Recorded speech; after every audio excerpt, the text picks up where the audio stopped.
I think being a judge would be a good job. I mean, I enjoy being judgy. Having to wear the same thing to work every day would stink. But then you get to like gavel down anybody who gives you lip. Anyway, judges, they are on our ballots in November, and for years now, we have been talking about how they could make the retention process more clear to you, the voter. The state has made some changes, just not the one that our former political guy, Brandon Ritteman, thought would help voters the most. Here's our current political guy, Marshall Zellinger. If you're ever going to be judgy, it's appropriate when deciding, shall such and such judge be retained, meaning keep their job on the bench. But on your ballot, all you'll see is yes or no. How are you supposed to know which one to choose? You can find their evaluations in your state and local blue books or on an interactive website. We have links to all that on our 9 News Voter Guide. Up until this year, judge evaluations had the terms retain or do not retain. That simple language has been replaced. We think that people might understand the language a little more, that if we use meets performance or does not meet performance, they've all had performance evaluations of one kind or another. Only 2 judges this election have the distinction of does not meet performance standard, which used to be do not retain. It seemed a little bit too much like we were recommending voters and the way that they should vote. Well, not exactly. Do not retain did not necessarily mean voters kicked you out, as Brandon previously reported. She's one of 3 judges that got a do not retain last election. Only 1 lost his job. In 2014, 1 of 3 judges with the do not retain evaluation was fired by voters. In 2016, 1 of 2 were fired. This year, 2 more have that distinction, now called does not meet performance standard. Judge Christopher Acker in El Paso County and District Judge Philip Douglas, who appears on ballots in Arapahoe, Douglas, Elbert, and Lincoln counties. When you look at their evaluation, why they should not be kept still isn't the first paragraph. It's the 4th after their bio and community service. I would encourage people, if you really want to know why they made the decision, to get to the 4th paragraph and read it. What would it take to make that the first paragraph? A rule change. By the State Commission. Brandon, we're going to try to make it the first paragraph. I'm going to stay on it, I promise. There is more than you ever wanted to do on this website. Christopher Acker, one of those 2 judges I referenced, you'll see here he's got 62% performances. That's still not good enough because you have to take into account everything that goes into the performance evaluation. The survey is just one part of it, Kyle. They go into the court to observe them. They interview them. There's a lot that ends up with this final meets performance standards and the new language of does not meet performance standards. All right, I'm going to tell you my favorite reason to read the judge reviews in the back of the blue book. Some of them are catty. I mean, like the things that people say about these judges, the attorneys and the prosecutors in their court. I mean, yeah. And read the good ones too, the ones that meet performance standards, because there's still that nugget in that 4th paragraph that tells you a little bit on both sides. Yeah, that's when the claws come out. All right, thank you, Marshall. Our next question comes from a viewer named John.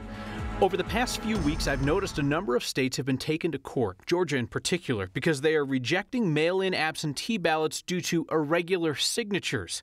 Does Colorado verify signatures? Good question, John. We got in touch with the Secretary of State's office, and yes, signature verification is required under Colorado law. In 2016, we saw about 16,000 ballots rejected. You're thinking 16,000. That was out of 2.9 million votes cast. Signature verification begins with a visual comparison. That's either done by an election judge or initially by a machine. Flagged ballots then get looked at by a team of 2 people, 1 Democrat, 1 Republican. Any signature that's still in question, well, then a letter is sent to the voter. The voter has 8 days after the election to prove that it's them. They call that curing the signature. Now, John mentioned to us later in his note that his signature's changed dramatically over the years. Looks nothing like what it did when he first registered. The state tells us they use the latest signature available for comparison.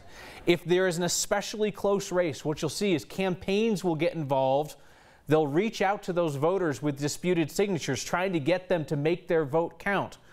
And what happens is some voters just don't care. If they were only into it for one race and the outcome wasn't close, they might not even fix their ballot. Looking back at turnout numbers for young voters, they really put the pathetic in apathetic. 4 years ago, less than 20% of young people voted in Colorado. Today, we meet a whole crowd of students from Boulder's Fairview High who are determined to fix that. Let's go vote! Let's go vote! This was an attempt to get as many people to vote or motivate as many people to vote as possible. Let's go vote! Let's go vote! I think a lot of young people don't realize how important their vote is. My birthday was actually yesterday, so I got to vote today, which is exciting. My birthday was on October 11. I turned 18 in August. I actually registered to vote in 2016 because I was following the election very closely back then, and it really frustrated me that I couldn't vote back then. We all came down to either vote if we could, or if we couldn't, support everyone who could vote in this election. My name is Olivia Steinberg. I'm a senior, and I'm a registered Democrat. I'm Catherine Kelly. I'm a senior at Fairview High School, and I am registered as a Democrat. My name is Mariah Menaker. I'm a senior at Fairview. I identify as a Democrat, although I consider myself to be moderate. My name is Calvin Wank, and I'm a senior of Fairview High School, and recently I just turned 18. And I registered at the Republican Party. Turning 18, some people are excited to like buy a lottery ticket or buy a pack of smokes, I don't know, but I was really excited to vote. It was really exciting. It was a lot of work. I pretty much Googled everything on the ballot. When I vote, I not only look at the party, I look at candidate, what they believe. Thank you again. We're going to head back to the school now in the same way we came. We have a voice, we're all really excited about using it, and that's indicative of something very hopeful for our futures. Some encouraging young people is seen through the lens of our photojournalist Brian Wendland. Do you remember your first ever election? You remember who you voted for? Yeah, me too. There's been a surge in returned ballots today. As of this morning, 367,000 of them have been counted by the state. 131,000 from Republicans, 129,000 from Democrats, 103,000 from unaffiliated voters. Make of that what you will, but don't make much because it's real early. Hey, somebody else needs to be reminded. That's not how you Colorado. Some jackwagon stole $1,000 in search and rescue gear from a volunteer. A thief broke into her car last weekend in Wellington. Took a Larimer County search and rescue jacket like that, climbing and medical gear, and a radio. That volunteer paid for most of it herself. If there's justice in that world, that guy is sitting on a rock ledge somewhere in that red jacket feeling too guilty to call for help. So you know how the Denver Zoo is losing its polar bears because they haven't produced a cub in 7 years? You know how the female bear, Cranberry, just got shipped up to the Alaska Zoo? Well, guess who might have been pregnant all along? Sounds like an episode of Jerry Springer, but it gives us real insight into why breeding captive polar bears is so difficult. Cranberry is settling in at the Alaska Zoo after that long trip from Colorado. The bear that couldn't reproduce in Denver will be introduced in a few months to the Alaska Zoo's male bear. Right now, they're separated by a wall. But he knows she's there, and he's excited. He is spending most of his time just sniffing the air and gazing in that direction. It turns out they may never meet if Cranberry is already pregnant with another bear's cub. The cubby daddy would be Lee, the Denver Zoo's male. He's being shipped off to Columbus. There is no pregnancy test for polar bears. Polar bear pregnancies are such a mystery that zoos across America use this one specially trained beagle, Elvis, to sniff fecal samples of possibly pregnant polar bears. And you thought your job was a piece of surely both zoos are hoping against the odds for Cranberry to be pregnant. If she is, she would raise the cub alone, just as she would have done in Denver. Cubby daddies aren't involved in raising their young. She stays separate from him because, you know, they're not family units out in the wild. And if you think that sounds rough for a possible single mom settling into a new neighborhood, imagine being that lonely male bear still sniffing over the fence. We will know soon. It's a long shot. Polar bears tend to give birth in November and December. We'll find out. So, you know, there was this petition. It was signed by thousands of people trying to keep Cranberry and Lee together at the Denver Zoo. And I get it. It's sweet. But it completely ignores the fact that polar bears don't mate for life. Their relationship, it was basically just a hookup. Sold $13,500 only in Golden, Colorado. Pieces of your childhood. Pieces of what Colorado used to be. Up for sale. I've been astonished at what some of the bids have been on things that have no inherent value. They just have memory value. One last trip to Heritage Square. Once that bell rings, it's pretty much hitting the ground running. If they didn't, our schools would grind to a stop. And what's your excuse for not using a crosswalk? He does. That's next. I'm Steve Staker, and I approve this message. As the air continues to get crisp, they're out there, and they're hungry. As you put that freshly cut jack-o'-lantern on the front porch, they're watching. Squirrels. They'll gobble up all of your seasonal joy in one big bite. The Chicago Tribune says squirrels do indeed get to and destroy pumpkins before October 31st. It's time for a friend for your favorite gourd. It's time for babies forced into pumpkins. Isn't that cute? Look, the babies go in the pumpkin. Based on unscientific research conducted by 9 News, pictures of pumpkins with babies in them perform better than any other pictures of pumpkins. Tell me, I didn't even know about this baby in a pumpkin thing. It is awesome. Sure, they may destroy your pumpkin, but they sure look cute doing it. Paid for by the Coalition to give people a break from political commercials.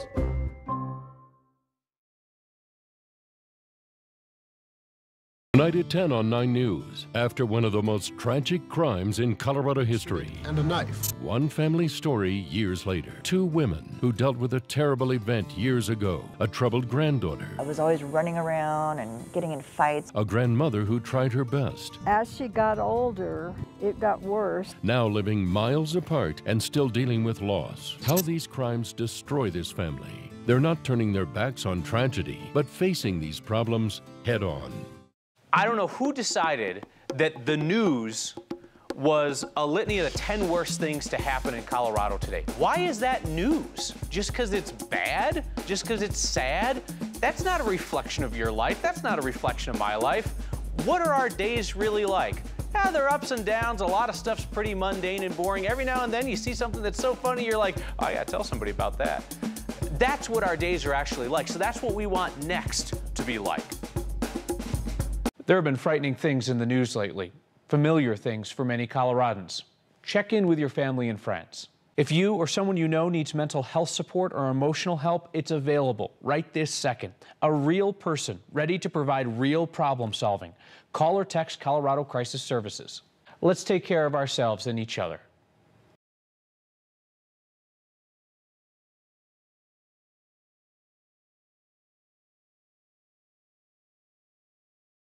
Get to know the Johnsons 5 nights a week. How about I give you $100? No, 200. And you agree not to have any more children. Okay, that's a decision I have. No. A traditional family. I'm here to help. You're not Mom. Where's Mom? And an unconventional comedy. I think you look good for your age, Dad. 40's not bad, right? You're only 40? Good Lord, you've lived a hard life. Weekdays starting at 5 p.m. on Channel 20. Latina for me means family. Being Latino to me means having pride in my heritage. It means being part of a community where you're never alone. Being Latina is being strong and independent. Being Latino is really everything to me. It's who I am. Being Latina to me means that I can achieve whatever I want. What Latina means to me is being bold. It's being creative, innovative, resourceful. Being Latina means celebrating life in a unique way. From the sidelines to the front office, get the inside story from the ultimate insider. Broncos Sideline Stories with Jim Sacamano. Saturday nights at 9:30 on Channel 20.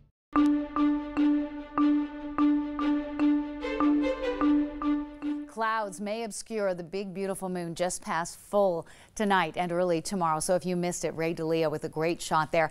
The clouds coming in are part of an upper air disturbance that will bring a very mild evening after lots of sunshine today and temperatures just slightly above average. This upper air disturbance doesn't have a lot of moisture with it. We're seeing a little bit of snow up in the northern and central mountains, but yesterday's storm, as it lifts into the Midwest, will become more of an issue for travelers heading into the weekend. We've got a dry northwest flow on the backside of that system. It's going to quickly transport this small little weather system across the state. A few rain and snow showers on I-70 late tonight and tomorrow, and then we go mostly sunny statewide and just get you into a nice warming trend just in time for the weekend. Cloudy with 41 tonight. Tomorrow, sunshine, highs near 70. Saturday will be the warmest day of the weekend, and then we get into kind of a scary Halloween forecast. Rain showers Tuesday mixing with snow possibly early Wednesday morning, and temperatures in the mid-40s. With any luck, this system will be out of here by Halloween afternoon. It might be dry by the evening, but yep, get ready. Here it comes next Wednesday. Thank you, Kathy. The most Colorado thing we saw today is an elk that is more law-abiding than half the humans that you'll see downtown. He is clearly within the crosswalk. He's crossing with the light near Evergreen High School.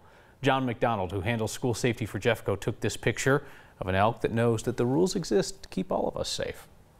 If you're watching the NBC Nightly News right before next, you saw a sweet story about one of the many tributes to school janitors that's been happening across America recently for National Custodian Workers Day.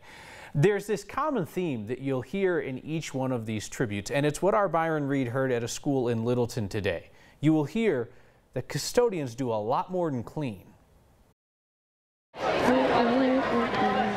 Jordan Martinez knows the effects of music and how it helps him get through his busy day. Music's definitely just like my coping, I guess, so constantly whistling, humming, singing along. Martinez is the facility manager at Summit Ridge Middle School in Littleton, where he's hustling to beat the clock to make the building clean and safe. Once that bell rings, it's pretty much hitting the ground running. It's gonna go get a locker now. He's been working for the Jefferson County District for the past 5 years, helping with whatever problems come up. Martinez says even though he's usually under deadline, he's never too busy to be a friend. I'm a little bit of a younger facility manager, which I think helps me because they can relate to me almost more than some of these teachers sometimes. He's like super chill, and like we can talk to him, and like he's like okay with us like kind of messing around. So today, Martinez was recognized for all his hard work, to let him know exactly how much he's appreciated. It's nice to be recognized and viewed as a leader of this building. And just like that, he's back busy at work with a little help from those who care. Just go straight to the wash bucket and grab a rag and start washing. Martinez is working hard at being a role model to keep in tune with the students in his school. It's usually like a, hey, what's up? How's it going? Boom, I'm off. Because there's always something that needs to be done here. For Next, I'm Byron Reed.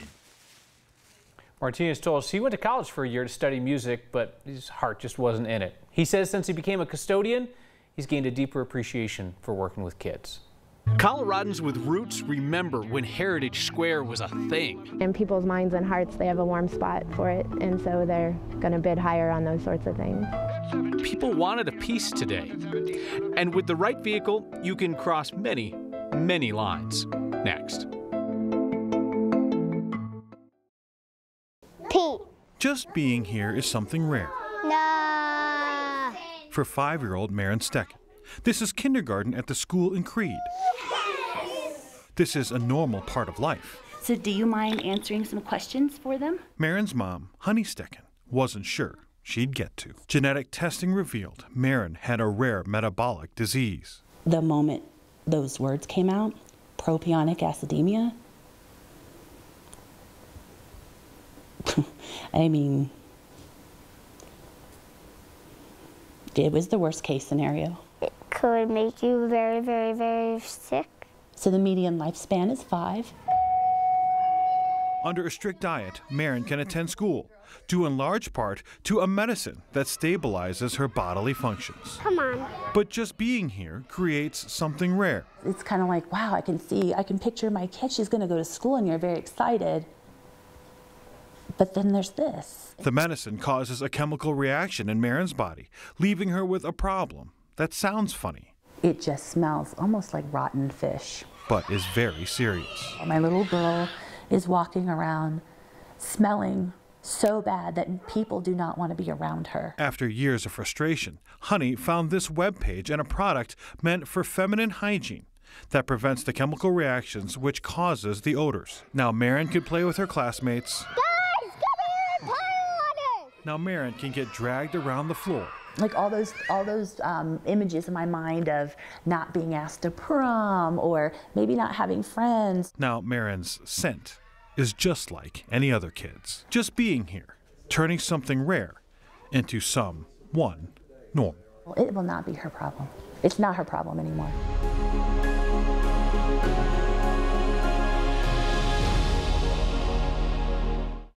There are heroes among us.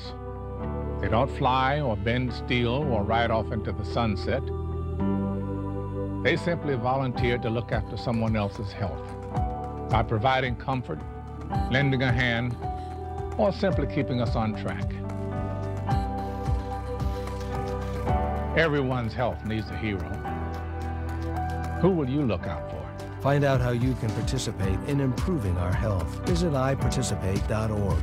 There was a time when changing your mind was shameful. No, it's not. It's a sign of intelligence. That's something that I try to do on this program, is to challenge my own preconceptions. I try to challenge your preconceptions, and maybe at the end we can expand our view of things a little bit.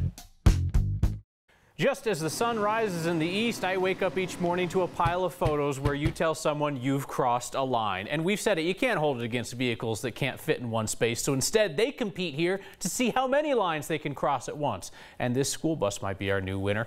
Ken Bagosh says he took this about 8 this morning at the King Supers at Coal Mine and Pierce in Jeffco. As long as those kids get on and off safely, it's all good by us. If you see somebody crossing the line or going for an all-time record, email the picture to next@9news or get our attention with the hashtag #HeyNext. A speedy auctioneer was selling nostalgia, along with the rides and the games and everything that was Golden's Heritage Square Amusement Park. That Victorian-themed entertainment village closed over the summer, and today, off it went.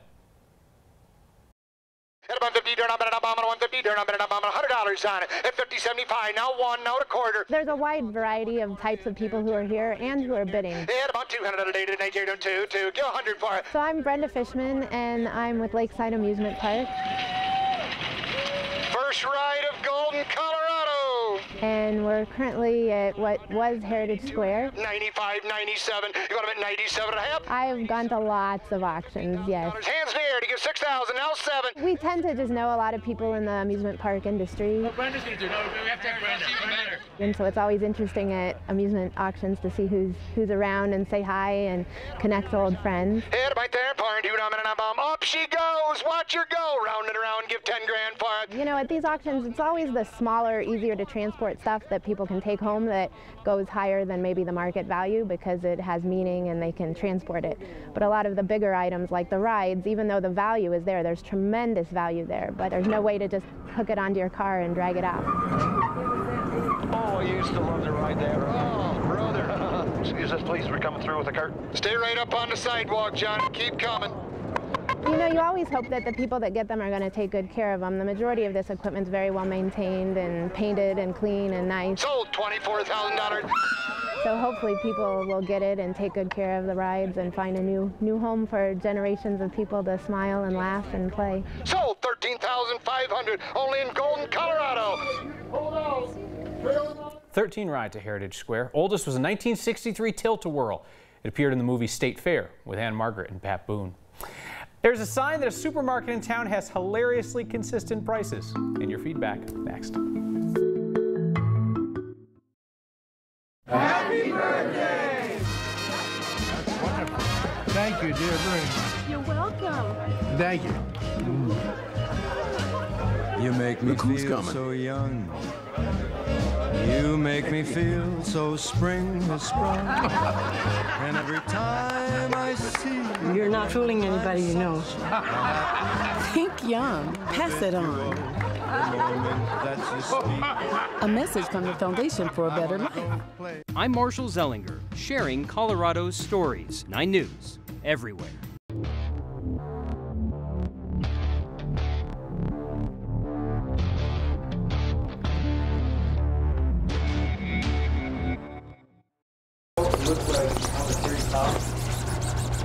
If life was like a t-shirt, you'll want to just wipe it so you get a clean start. The one for David Wyatt would be made out of 100% guilt. I could be so much further in life right now if I didn't let, my addiction to alcohol get the best of me.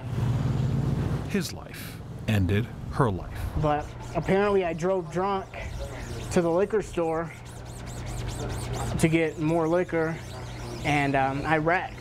He survived. He found his way to a place called Street to Life. They don't just make t-shirts here, they make a difference in the lives of people like Wyatt. Homelessness, coming off of drug and alcohol addictions, coming out of prison. I just like things done right. Starting with a t-shirt that just might say, regret. Said I want to do everything right. I don't want to make mistakes.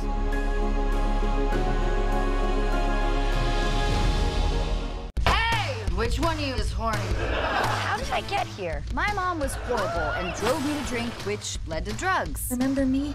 But I cleaned up my act. Wish I hadn't spit in his latte. For that glamorous... You look like a slutty highlighter. Single mom life. Why aren't you wearing pants?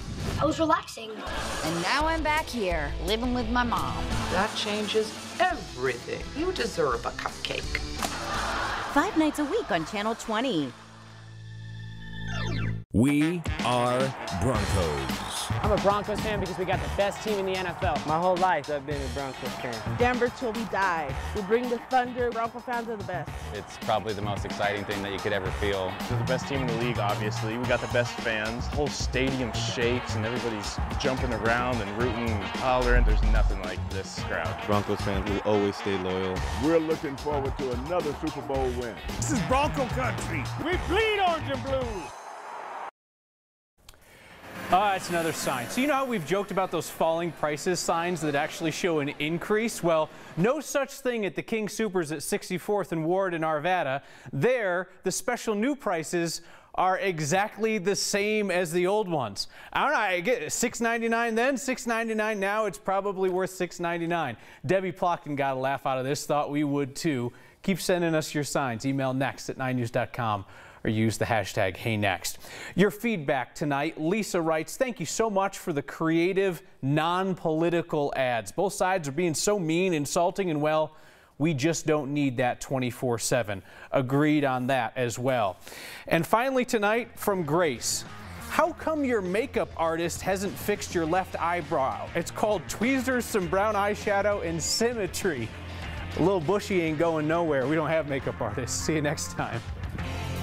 Subscribe to the Next YouTube channel and I'll buy you a beer. Am I actually buying them a beer? This could be a very poor idea. We need some terms and conditions. Offer subject to terms and conditions.